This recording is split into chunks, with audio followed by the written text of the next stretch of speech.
Hey everybody, welcome back. Welcome back to the second hour of Torchbearer, the Oathkeeper's Demesne, and yeah, I was getting all the cameras ready and didn't have enough time to finish them. But what's up? How's it going? We are still doing character generation. We just finished everything up to resources, getting our first items, that kind of stuff. So we'll be good. I'm stoked. Yeah. Okay. Yeah. So let's go ahead and start looking at our resources. If you look at your character sheet and then you look at the book for resources, this starts on page 18. There's some equipment choices that we should be looking at. I'm also going to bring this up because I have a handout of it for everybody in TV land. Look at some gear and loot. See how gear works for this game. Instead of things having a price, they have a difficulty class to obtain using a resources skill. Everybody can start with as much gear as they can carry. AKA fill all of your slots. Okay. Pretty much. But also it's important to keep in mind that whenever you are, if you ever pick up treasure or something like that and you don't have enough space, you're going to have to drop some stuff around along the way. You're never going to be able to really sell something unless it's an OB 4 or higher, because nobody wants your garbage. No one wants your used garbage. But I could, drop it on the ground. Totally. Okay, cool. The way inventory management is handled in this game is very. I said this before. It's very game-like. It's very. It's not so simulationist. It's very much like, hey, we're playing a game, and these are the specific slots. In order to really push that and manipulate that, you might have to be making some tests and things like that. For example, if you wanted to haul an armor out of there, well, how do you haul an armor? And how do you hold an armor? Well, it's going to use both your hand slots, and you're going to be using some laborer tests, right? For examples. So just give you guys an idea of what's going on. So, how are we doing? Looking around some stuff. Remember, nobody starts with shoes. So you should take them. Yeah. All right, cool. Well, I'm just going to start filling in some slots here. Yes. Is there any restriction on armor that I can wear and still cast spells and stuff like that? Proficiencies are given by your class, your race and stock. So a human magician actually doesn't have any armor proficiencies. Cool. So I'm wearing finery. Yeah. The armor in this game behaves in a very cool way. Armor ablates damage. So when you take certain hits, it doesn't improve your armor class. It just on a number, it could reduce something and then it could be destroyed. Like your helmet could be flown off and that kind of stuff. Let me know when we're already done with equipment stuff, and then we get to pick our weapons and then our starting spell choices. So if I choose a backpack that's torso worn 2, that means that it fills 2 slots on my torso? Yes, 2 out of 3. Okay. So here's some things to keep in mind in where we're playing, because the environment is kind of important, right?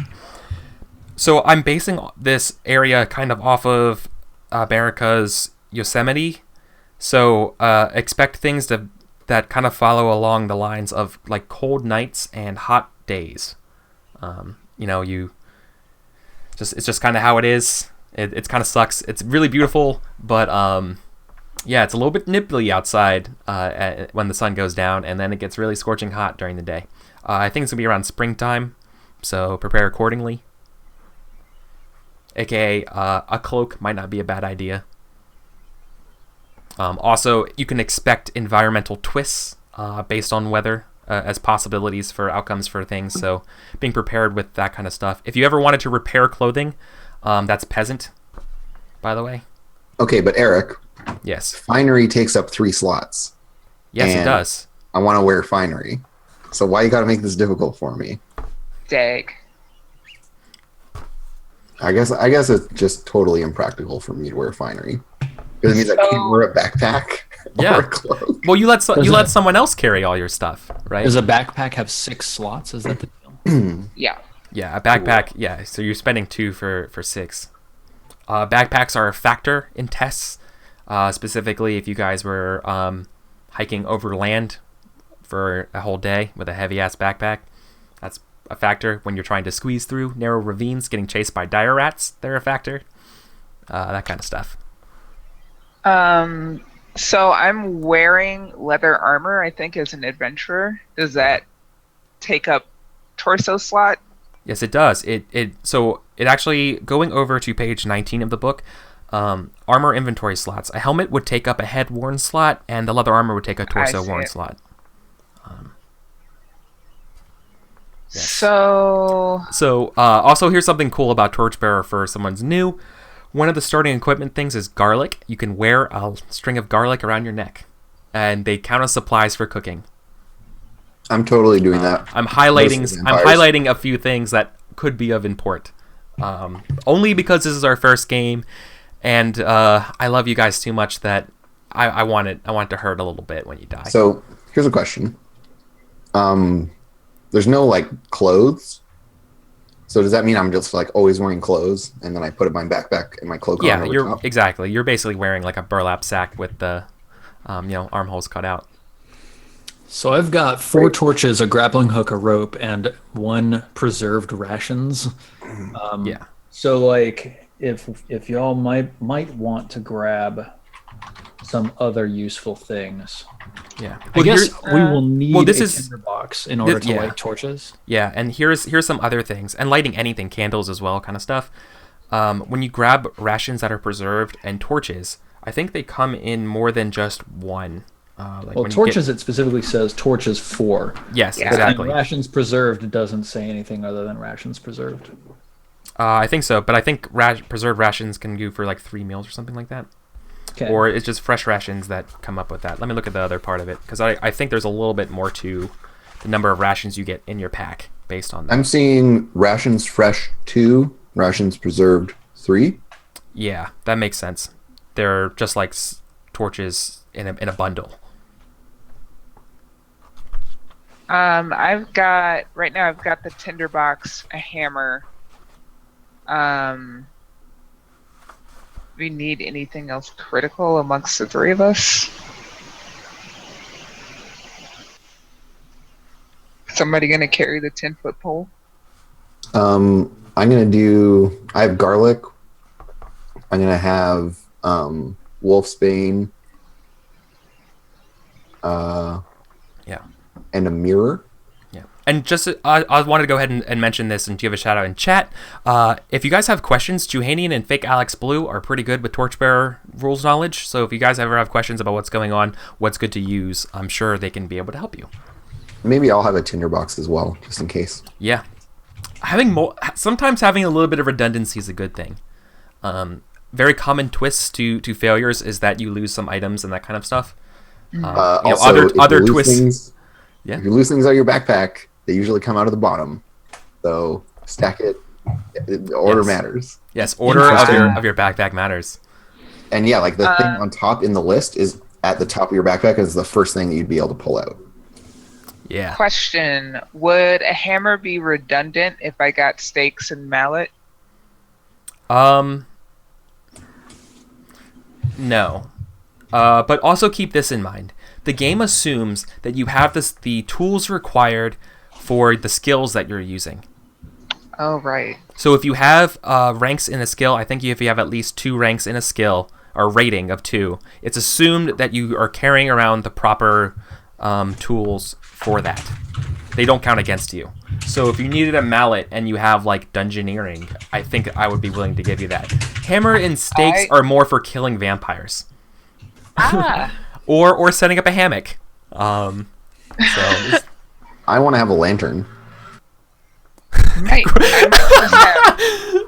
Yeah. I'm sorry, I just read what Groverbomb said in chat about starting with just nothing but mirrors in inventory and then going back to town and selling them. That's kind of like when you play Oregon Trail and you start with nothing but grandfather clocks. Nice. I might just have space in my pack. I've got rations, tinderbox, and a hammer. Wait, I think I have armor, so I might not even. Yeah, I don't need a hammer. Yeah. If you were trying to test, well, you couldn't. Yeah. What do you? Okay, I think you probably have an example in your head of a scenario that could come up. and maybe I could help you out and kind of give you a ruling based on what it is like right now. So, for example, if you're in the wilds and you're camping and you're like, I want to make an armor test to repair my armor, then yeah, you have a mallet around to fix it, right? I have this stuff.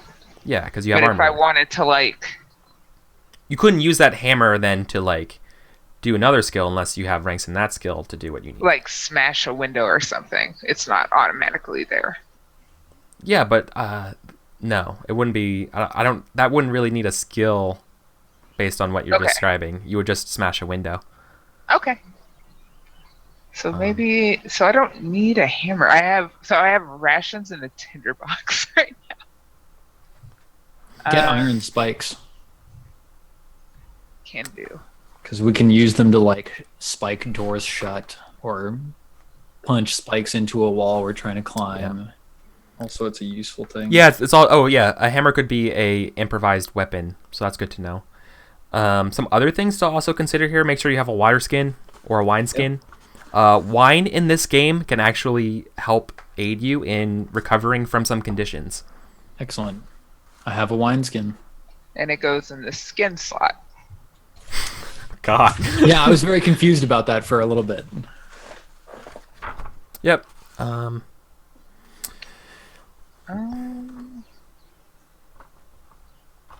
could have extra rations. I might be that person. So right now I've got my traveling spellbook, my tinderbox, my flask of oil, my preserved rations. I have tinderbox written in twice because I'm dumb. So that's good. That means I can have spell components. Yeah, valuable. Yeah, so I've got 2 preserved rations. And I think since the occultist is apparently doing the cooking, that might be why I'm so stocked up on food. Oh, I can't cook. Yeah. God, needs more newt. Cooking is very good. Cooking can turn your rations into like spreading them out across the group instead of them just being individual meals. The way eating works in the game is whenever you're hungry or thirsty, or even if you're not, if you felt like it, you could basically just wolf down a ration. When you wolf down a ration, though, you consume all of it. So your mileage may vary if you're trying to be efficient with your resources there. This game is very much a resource management sim in a lot of ways. It's trying to do it in a fun way. I think I'll take some torches, too, just in case. Yes. That's a good idea. Yeah. So I only have prayer supplies for 1 spell right now. Yes, you do. And that means that I can, like, they're consumed when I cast a spell. No. So supplies work with spells in a particular way. You don't actually have to use those supplies of that spell for that spell, but the way they work is that supplies can be expent like a consumable item to boost a spell at a given time. It's once again it falls under the clause that you assume you have the supplies necessary to do what you're trying to do if you have the right rating in it. Yeah. But crafting supplies for skills that have that stuff, same thing with alchemy or healing if you're making poultices or elixirs. You can spend downtime during camp to create supplies, which then boost you during adventure. So that's kind of how it's going to work, right? You can kind of camp an unlimited number of times, but keep in mind you really need checks to do it, and the way you get checks, etc., is through adventuring and making things against yourselves. In the meantime, every time you're doing something, the grind is occurring every 4 turns. Which I don't think did I mention the grind yet? You did not. Oh, God. So, this is why the game... So, here's a fun fact about Torchbearer, everybody, if you don't know already. Torchbearer is one of the few games in the world that will kill you for just playing it. Not in real life. It's not like Jumanji. But, just after every 4 turns in the game, a turn represents whenever you make a roll. Something that causes a roll... the grind comes into play. The grind means you all take 1 condition. So when you start leaving town fresh, and then you become hungry and thirsty. And then when when you eat something, then you're no longer hungry and thirsty. You're still no longer fresh. You're just fine. And that's where you're at until you take another condition. Then you're hungry and thirsty again. Then maybe I don't I'm running out of rations. We're too busy doing some other stuff. The next fourth turn, you become exhausted. And these things build on each other. When you fail rolls, taking conditions outside of the normal order, from this grind, things start stacking up very fast. Recovery order for conditions is not always the same way as how you get them from the grind.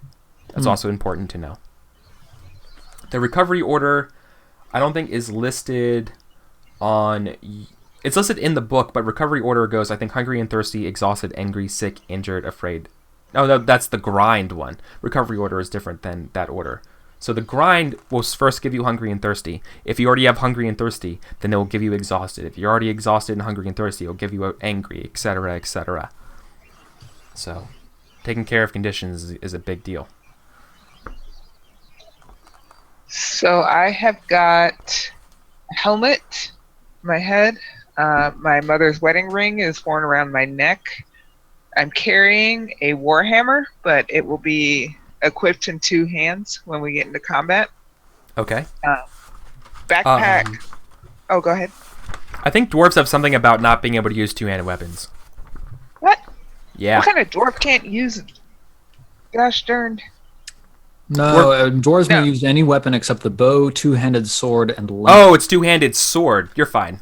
I That's mean, right. a You're dwarf right. with a 2-handed sword is ridiculous, but a Yeah. 2-handed warhammer is like... Totally Exactly. normal. It's cool. So you're opting to not have a shield? Yes. I think I might still be foolhardy. I don't know if it's a mechanized trait, but it's definitely a character. It's a roleplay thing. Cool. Nice. Flail and shield. Nice. What's on your shield? Is it emblazoned with anything? Or is it very simple? Is it made out of the wood of your... I think it's mostly very simple. Probably the top has like splashes of red across of it, and then the rest of it is all like dark blue. Is it like made of driftwood? I don't think it's made of driftwood because I feel like I'm practical enough to understand that driftwood would probably break quite Garbage? easily. Yeah. Right. Okay. Oh, I can, since I'm carrying my warhammer, I can stick something else in my belt. So maybe I will take... what could I put in there? I don't know how to use them, but Thieves Tools? What is that for? Thieves' tools are considered supplies to help you with criminal tests. Yeah, so like Steven might want to have some thieves' tools. Yeah, they're really good for picking locks. I see. I'm more of a break the door in kind of person, so... Yeah. Let's see. I'm going to get rid of my grappling hook because it has 2 spaces. Is your warhammer an item that normally you can carry 2-handed? Like, is it only available 2-handed, or is it can it be carried in one? Because that's important for how you hold torches it's and carried stuff. Too. Cool. So if you so it's in both your hands. Yeah. That means you couldn't have your warhammer and a torch out. That's true. But does that mean then that I need to take time to equip it?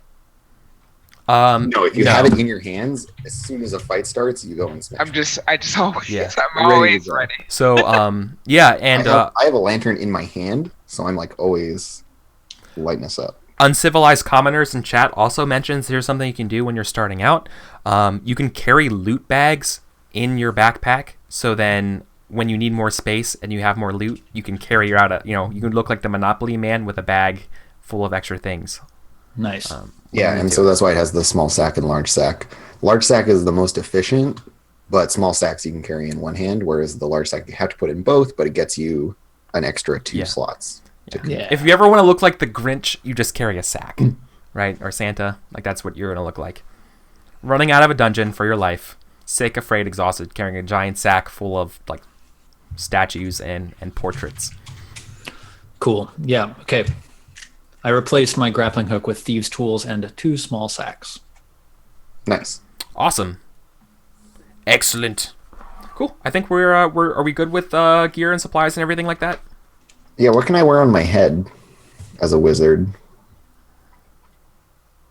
Turban? And don't just say a pointed hat, because I know about that. I thought you were wearing a turban. I don't think it gives you anything, but... It's just like it doesn't have any mechanics, is what I'm at. Like, Yeah, no, there's no mechanical. all right, so I'm just gonna put turban in there. Yeah. Would a hat be considered supplies for... No, it wouldn't. That would just be kind of an environmental test. I was wondering if it's like supplies for like Pathfinder or something like that. No, but no. Okay, no, there's nothing really for that. So if you want a hat, I mean, you could wear a hat. Actually, you know what? I don't think it's a turban. I think it's like the full-on, like, Okay. covering most of my face. You can just see my eyes kind of thing. It's like a head wrap. Does he have a face? Is it missing? We may never know. Exactly. Yeah. I'm hella mysterious. I am edgelord to the max. He plays Carrying... Reaper. Yeah. Carrying... Just Let's see. Oh, here we go. Two-handed weapons must be wielded in two hands, but may be carried in one. Yeah. So there you go. Warhammer says Specifically, hand though. / carried too. Yeah, but that just means it's a two-handed weapon. Okay. So you could still carry it like over your shoulder, you know, like a badass, and have a torch as well. But then, you know, As soon as shit gets real, you have to drop your torch. yeah, when shit goes down though, and you have to bring out your weapon, your torch goes to the ground. I think since I'm the shortest one, they probably don't want me holding the torch too close to their butts. But who I don't know. I got a flail and shield. I have a lantern, so I'm lighting the way, and if I get shot with goblin arrows, you guys are shit out of luck. Cool. Do we have a alignment that we want our characters to have? Chaos. Yeah. So this is cool about the game. There's two types of alignments. This is very much like your classic basic D&D. Law represents the forces of progress, order, and civilization, and chaos represents the forces of freedom, entropy, and savagery. And then unaffiliated is for those who think having shelter, food, and family is more important than ideals and ideologies. I think I'm leaning chaos, but I might just be unaffiliated. Chaos for life, yo. Like Steven's character is like chaotic AF, and I'm like, I'm not that into it. I just want to make my money and find somewhere to sleep. And I think I'm going to put down law just because my character is very civilized. So even though they're like a bad person who has been a pirate, they're also still all about like hierarchy. You have the pirate's code and stuff? Yeah. Like they'd be super stoked on the pirate's code, whereas maybe... Are you like the genteel kind of pirate? Yeah, so my character like at least considers themselves that way. You know, yeah, as real as a statement that can be when you're a pirate. Cool. Yep. All right, then the last things we do before we can begin play is writing out our beliefs, instincts, and goals. Because I think we also have names. Yeah. So my character's name is Isensi. So they just have one name. Yes. Ooh. Isensi. So let's see. I need like another slot for friends, aka my players. That's the thing about like Roll20 character sheets. I love them. They're very useful, but very often they don't have that extra space for just like writing random notes that I use in the margins of character sheets. I guess I could drop it into bio and info. Or there's allies and additional enemies. So I'm just going to list the two of you there. Allies and additional enemies. So it just has like spots and you can just add in people. Where is this? It's right under friend. I feel dumb. Hang on. I'll see it eventually. There's parents and then there's your mentor. Check it out. Isensi. How do you spell that, Isensi? Isense. Okay, cool. Got it. I am Ermintrude Underbeard. Ermintrude Underbeard. Ermintrude Underbeard. I'm Ahab Barbosa. AHAB? Yes. God, that's good.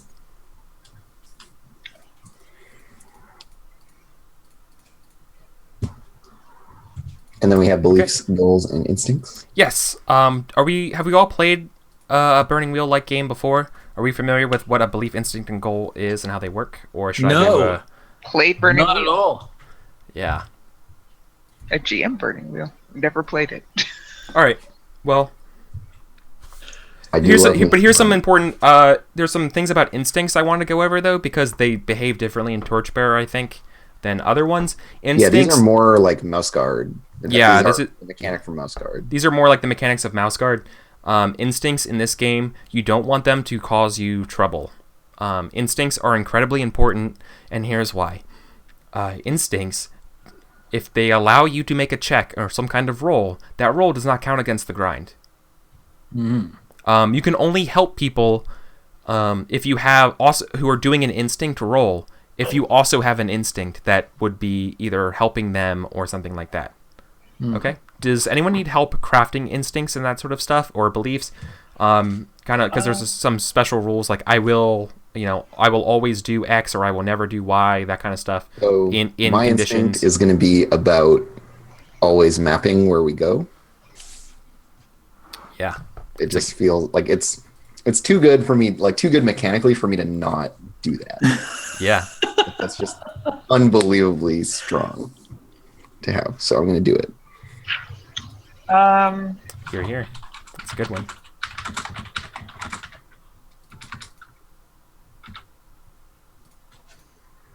I'm feeling out an instinct that ties into paranoia in a way, like always be looking over my shoulder.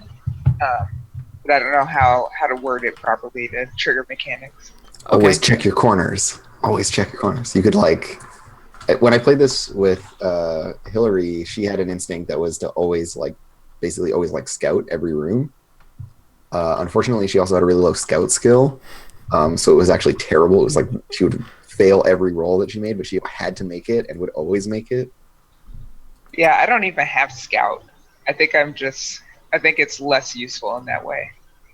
It would be a good burning wheel instinct to just be jumping in. Well, it'd be a good way to level it up really quickly, right?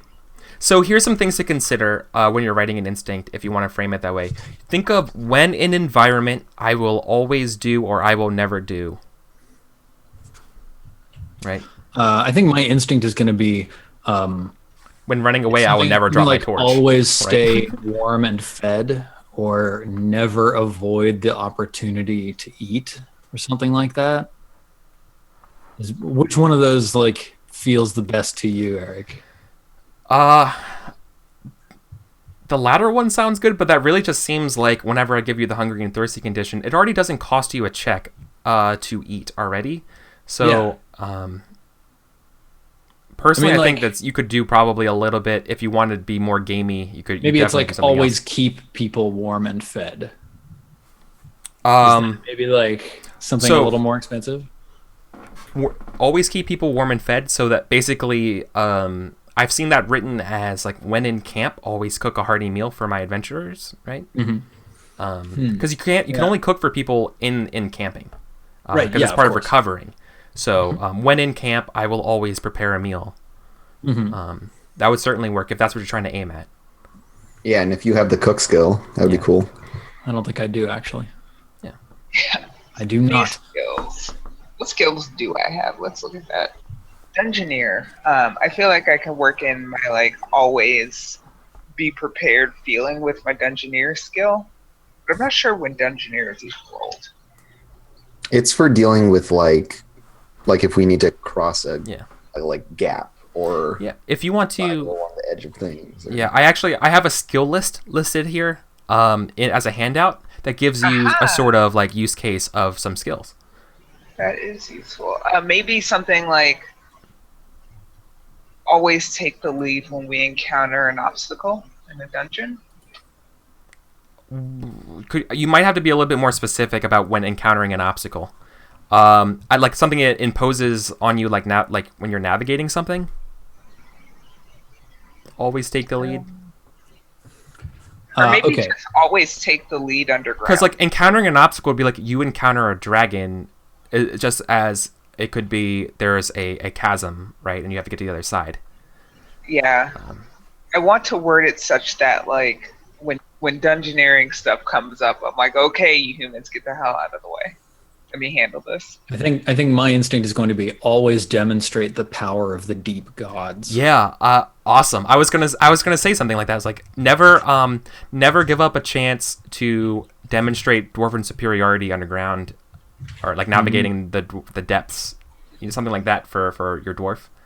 I have a really good belief, so when we get to that, I want to run it by you. Yeah, no, I like also I love your instinct already. Then never pass up an opportunity. Yeah, I like it. Yeah, I'm going with never give up the chance to demonstrate dwarven superiority underground. Yeah. Because they think I'm only good for dragging their stuff around, but gosh darned it. Yeah. No, you're also good for fighting things. Ground superiority. Yeah. Okay. Just being where the danger is, you can be there. I'll sweep through and collect the treasure. So where or when do you always demonstrate the power of the deep gods? Is it just always? Anywhere? Always. Whenever there's the opportunity for me to basically cast a ritual or a prayer, I do it. Okay. Yeah. Dig it. What's the one prayer that I have? It's like fury of the lords of life and death. Yes. That's kind of like it's like your classic level 1 cleric spell. Yeah, totally. Okay. Cool. Let's go ahead and look at beliefs. And then we'll do goals. Yeah. So like, is there a way to turn one day we will all go into the water into a workable belief? Yes. Excellent. Oh my gosh. So, funnily enough, in my other Torchbearer game, Fake Alex is playing a cleric, and for a long time, his belief was it was something akin to death is always coming for me. I'm not afraid to meet it. Yeah. Right. I feel like that's something harmonious with what you're going after. Yeah, totally. If I just write one day we will all go into the water. Oh yeah. That's acceptable as a belief. Yep. Cool. And with beliefs, they don't have the same like mechanical punch that instincts do. So it's just about something that you can role play. Yep. So beliefs can help you earn fate points throughout play, or even a persona point. And remember, fate and persona is the experience of Torchbearer. You need it to level, as well as you actually have to spend it in order to level, and you spend it boosting your rolls and that kind of stuff.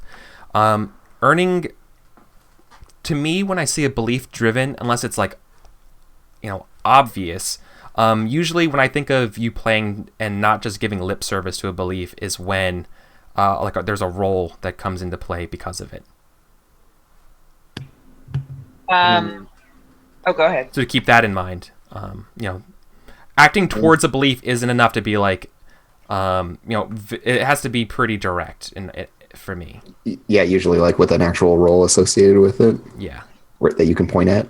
Yeah. I guess my other question is this like in Mouse Guard where you earn persona by flipping your belief essentially? Like exactly. If your belief creates a crisis of conscience during play, and you betray your own belief, and you like ham it up through dramatic play, you earn another type of reward than fate.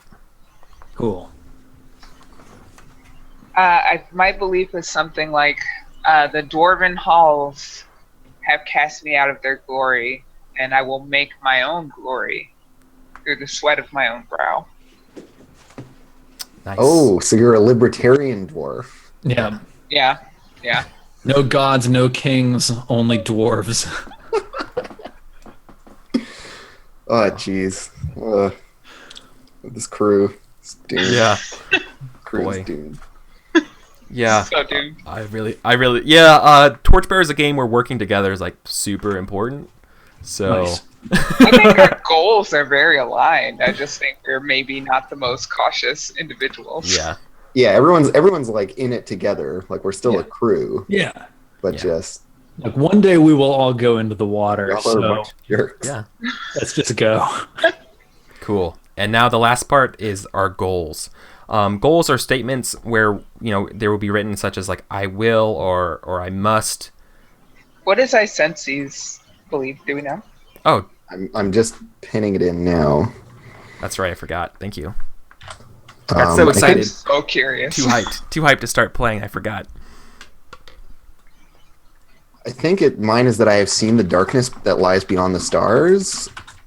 There is no terror in the world of men. Nice. So it's just like I've seen some shit. So nothing faze me. So if it is not horror from beyond the stars, I do not give a crap. That is my belief. I like it. One day we'll go into the water. Nice. Is that like a parable from your god? Oh yeah, one day we will all go into the black and deep. One day we will all go into the Yeah. water. Yeah. I like that. Cool. So in terms of scope for goals, we should talk about a little bit. Working towards your goal, once again, working towards it, I view that as making a roll in order to aid and accomplish something. That will earn you a fate point throughout the game. Fate points let you reroll 6s that come up on your dice. Accomplishing a goal. Why do we want to reroll 6s? So, Is there like an additional die that you get to roll? Yeah, they count as successes and then you roll them again. Got yes, it. Cool. Sorry, yeah. So, They yeah, essentially super. they like explode in new dice.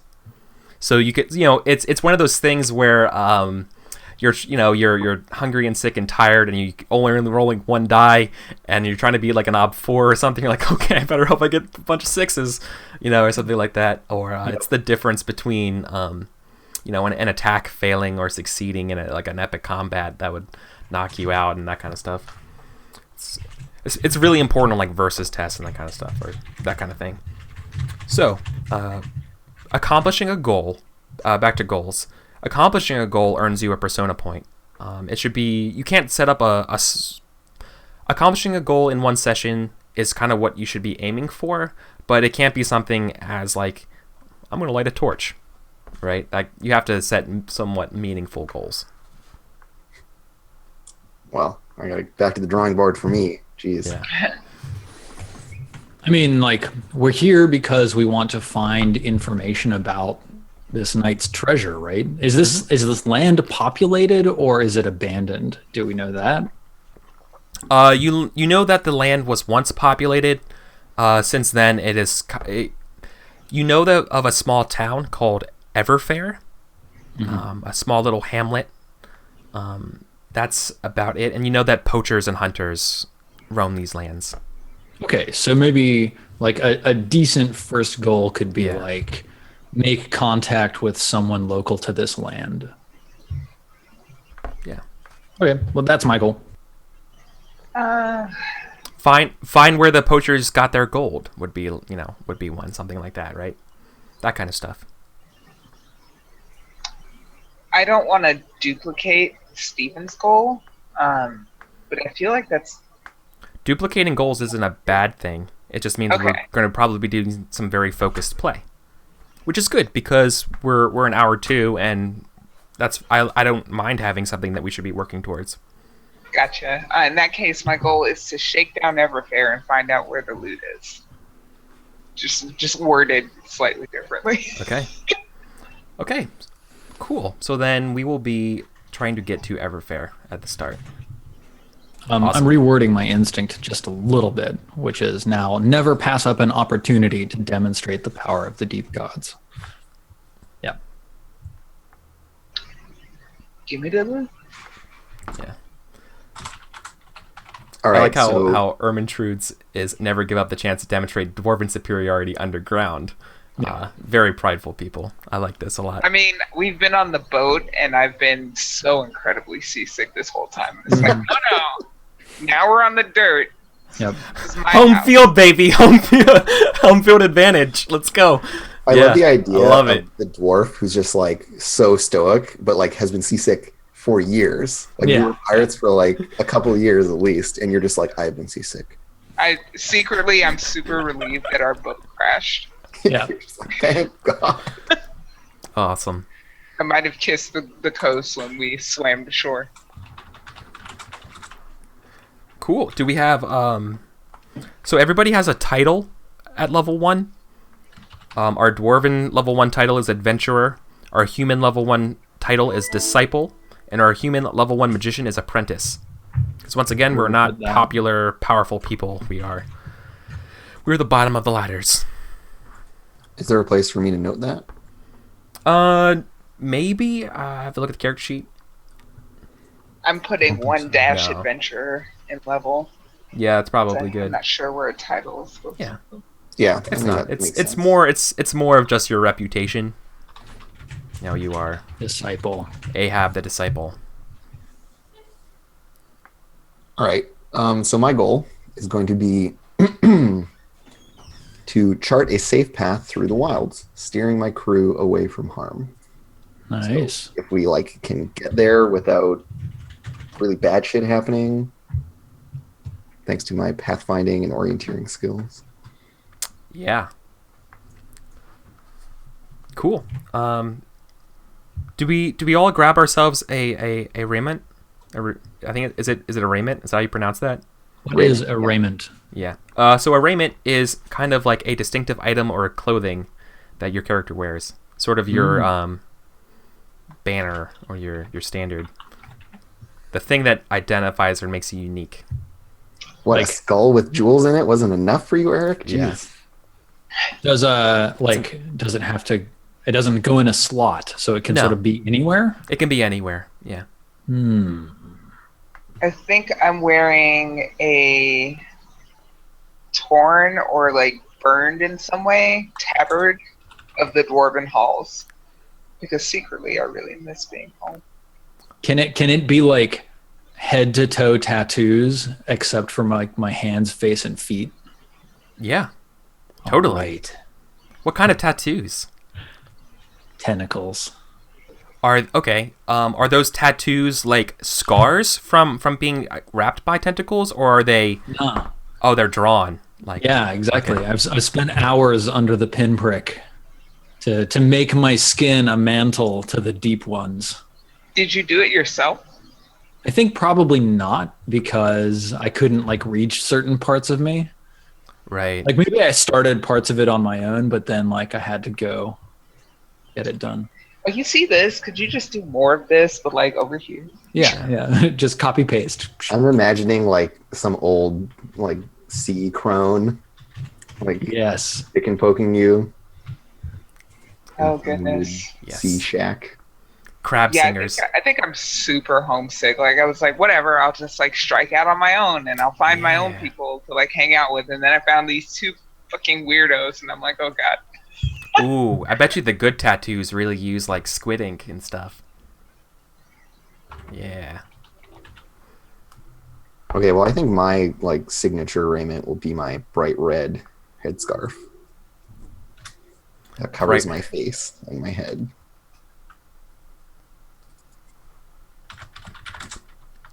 Eyes and sea. Cool. Do we have ages? 45. 36. Damn it, Steven, my exact number I chose was 36. Uncanny. I like that you guys are a little bit older. The book recommends starting between 14 and 21, but I'm fine with 36. That's cool. You got started a little bit late. No, screw this. If I'm an apprentice, I'm young. I just fucked up real big. I think Ahab has probably had a lot of life, but he didn't come to the drowned ones too early in life. Yeah. Oh yeah, so yeah. Now he's full of the vim and vigor that once he could have had. I like that a lot. Cool. I accidentally destroyed my home city, a bustling metropolis, at the age of 13. Yeah. I've heard, lad. You've told me 1,000 times. You won't shut up about it. I can't wait for you to share that story over a campfire. I really want to know what you did that destroyed a city. So do you have this face scarf and just this piping and maybe cracking voice comes out of it when you talk? I think his voice is hey guys, I'm a powerful wizard. No, their voice is really low and smooth, but it's kind of androgynous too. Oh yeah. You can't really tell. Like a super, like a deep, rich, chocolatey alto. Yeah, exactly. You're So like, we have no idea maybe how old you are. it's hard to tell like my age or my gender. Like, it's Yeah. all You weird. wear like long robes, presumably, Yeah, right? like I have so much clothing on. Yeah, and nobody from our local culture knows whether Isensi is a traditionally masculine or traditionally feminine name anyway. Right, exactly. So everyone's just like, Awesome. Do people call you they? I think so. Yeah, Okay. let's go with that. That would be the grammatically correct thing to do. And do we all have preferred pronouns working before we get started and stuff? So I know. Yeah, Ahab is a he. I'm a she, Ermintrude. And she has a beard, right? Yes. It's important. Yeah. Okay. She's a dwarf, right? Yeah. Duh. What kind of dwarf does it? I know. Your just making mother's sure. wedding Yeah. ring. I think maybe my beard is a little shorter than usual because it was shorn when I was outcast. Damn. Yeah. But maybe my human companions don't know. Maybe they're just like, oh, gender dimorphism. Yep, Yeah. totally. Whatever. Dig it. Okay. So this is going to be our first outing together. But obviously, yeah, we know each other a while. We've all been on a ship before, so we're at least casual acquaintances with one another before we begin here. And we're all going to try to agree to get better loot. And the last thing to do before we begin here is then to check off the fresh condition, because we are fresh right now. You guys Fresh. are. The precious Stepping supply. off that crashed boat, feeling so fresh. It's so clean. Cooler than Freddie Jackson sipping a milkshake in a snowstorm. Oh my god. That salt spray in our hair. Cool as a corpse snowboarding on Christmas Day. Is the corpse the snowboard, or is a corpse snowboarding on a? Anyways, let's think about that as we go to break, and then we'll come back and we'll start our very first scenes. Okay, Nice. and we'll begin bearing some torches. So thanks, guys. We'll be back in about 5 minutes.